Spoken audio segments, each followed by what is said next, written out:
Hello বন্ধুরা, ঝিলিগিরানি কিচেনে আবারও একটা নতুন রান্নার রেসিপি ভিডিওর সাথে আপনাদের স্বাগত জানাই।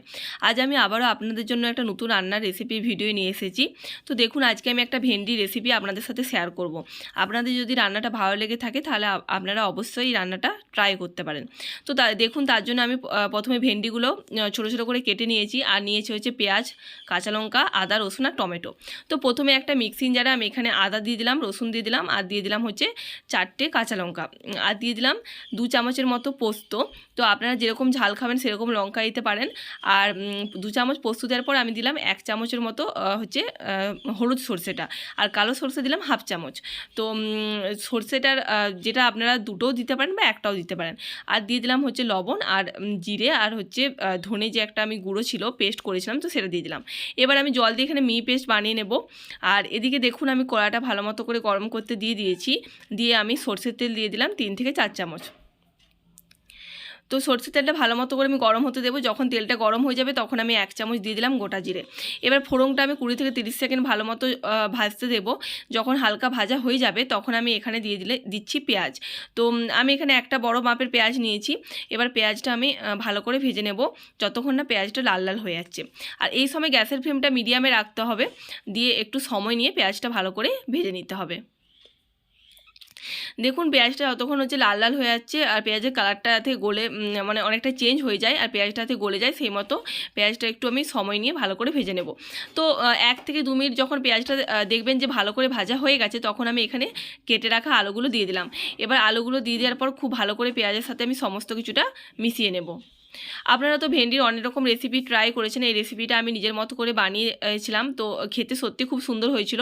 আপনারা চাইলে এরকমভাবে একবার ভেন্ডি রেসিপি বানাতেই পারেন। তো সবজি মাঝে মধ্যে একটু অন্যরকম প্রসেসে রান্না করলে খেতে খুবই ভালো লাগে, কারণ বাচ্চা থেকে বড়রা সবাই পছন্দ করে। তো সেই জন্য আপনারা চাইলেই এরকমভাবে একবার বানিয়ে দেখতে পারেন। তো দেখুন হচ্ছে পেঁয়াজটার সাথে আলুটা কিছুক্ষণ আমি ভেজে নেব 5 থেকে 7 মিনিটের মতো, যাতে আলুটাও একটু লাল লাল হয়ে যায় আর আলুর থেকে যে একটা কাঁচা গন্ধ থাকে সেটা চলে যায়। আর আমি এখানে হালকা লবণও দিয়ে দিয়েছিলাম, যাতে আলুর মধ্যে লবণটা ভালো মতো করে ঢুকে যায়। আর ভেন্ডিটা আমি ভালো করে ধুয়ে নেওয়ার পর আমি কেটেছিলাম। তো নইলে কিন্তু ওটার মধ্যে একটু শুকনো শুকনো ভাবটা থাকবে না। তো ধোয়ার পর ভালো করে কেটে একটুক্ষণ রেখে দিতে হবে। তো দেখুন, আলুটা ভালো করে ভাজার পর আমি ভেন্ডিটা দিয়ে দিলাম। এবার ভেন্ডিটা দিয়ে দেওয়ার পর আমি এখানে দিয়ে দিলাম হচ্ছে পরিমাণ মতো লবণ। দিয়ে আমি ভেন্ডিটাও খুব ভালো করে আলুর সাথে কিছুক্ষণ সময় নিয়ে ভেজে নেব। আর এই সময় গ্যাসের ফ্লেমটা আমি বাড়িয়ে রাখবো, দিয়ে ভালো করে ভেজে নেব। আপনারা ভেন্ডিটা যেরকম সাইজ দিতে পারেন, তো আমি এরকম ছোটো ছোটো করে কেটেছি। আরও ছোটোও কাটতে পারেন বা বড়ও কাটতে পারেন আপনাদের ইচ্ছা মতো। তো দেখুন, আমি ভালো করে এরপর ভেজে নিচ্ছি। গ্যাসের ফ্লেমটা বাড়িয়ে রাখবো বা মিডিয়ামে রাখবো, দিয়ে আমি খুব ভালো করে সমস্ত কিছুটা ভেজে নেব।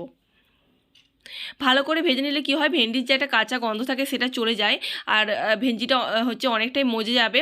তো কালারটা অনেকটা চেঞ্জ হয়ে আসবে। তো সেই জন্য ভালো করে ভেজে নিতে হবে। 5 থেকে 7 মিনিট ভালো করে ভেজে নেওয়ার পর আমি যে পেস্টটা বানিয়ে রেখেছিলাম, তো সেই পেস্টটা আমি দিয়ে দিলাম। পোস্ত আর হচ্ছে সরষে আর সমস্ত হচ্ছে মশলার যে পেস্টটা বানিয়ে রেখেছিলাম। এরপর আমি গ্যাসের ফ্লেমটা কমিয়ে রেখে আরও ভালো করে আমি মশলার সাথে সবজিটা ভালো মতো করে মিশিয়ে নেব। সমস্ত কিছুটা ভালো করে মিশিয়ে নেব, আর যাতে মশলাটা ভালো করে ভাজা হয়ে যায়। তো সেই মতো আমি 1 থেকে 2 মিনিট ভালো করে ভেজে নেব। আর এই সময় গ্যাসের ফ্লেমটা কমিয়ে রাখতে হবে, নইলে হচ্ছে লেগে যেতে পারে। তো দিয়ে দেখুন হচ্ছে সমস্ত কিছুটা মিশিয়ে নেওয়ার পর আমি এখানে হলুদ দিয়ে দিলাম। 2 চামচ হলুদটা দিয়ে দেওয়ার পর ভালো করে আরও সমস্ত কিছু মিশিয়ে নেব।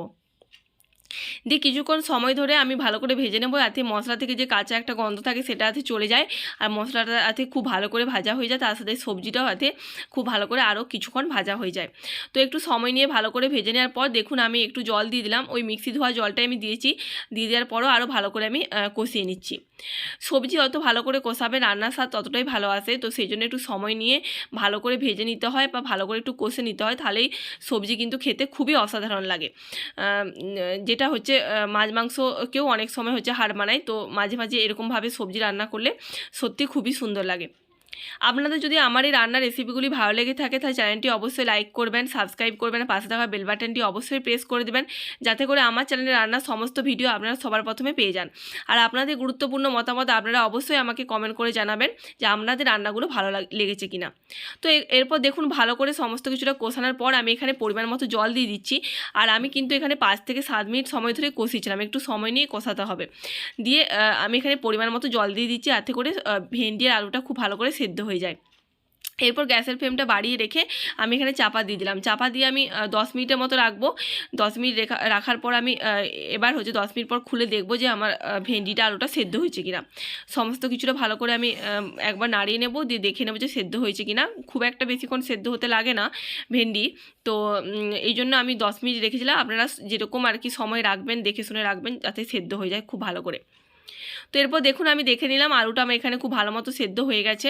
আর গ্যাসের ফ্লেমটা এই সময় বাড়িয়ে রাখবো যাতে করে আরও একটু মানে যে জলটা আছে সেই জলটাতে অনেকটাই টেনে নেয়। তো সেই জন্য আমি গ্যাসের ফ্লেমটা বাড়িয়ে রেখেছি। আপনারা ভেন্ডি রেসিপি তো অনেক রকমভাবে হয়তো ট্রাই করেছেন, এই রেসিপিটা একবার হলেও হচ্ছে বাড়িতে বানিয়ে দেখতে পারেন। তো রেসিপিটা হচ্ছে সত্যি খুবই সুন্দর লাগে। তো দেখুন এরপর হচ্ছে রান্নাটা আমার অনেকটাই হচ্ছে জলটা টেনে নিয়েছে, তো রান্নাটা হয়ে গেছে। এবার আমি ঢাকা দিয়ে চাপা দিয়ে আমি রেখে দেবো, তারপর আমি এটা পরিবেশন করব। আবার নতুন নতুন রান্নার ভিডিওর সাথে আপনাদের সাথে আমার দেখা হবে। নমস্কার বন্ধুরা।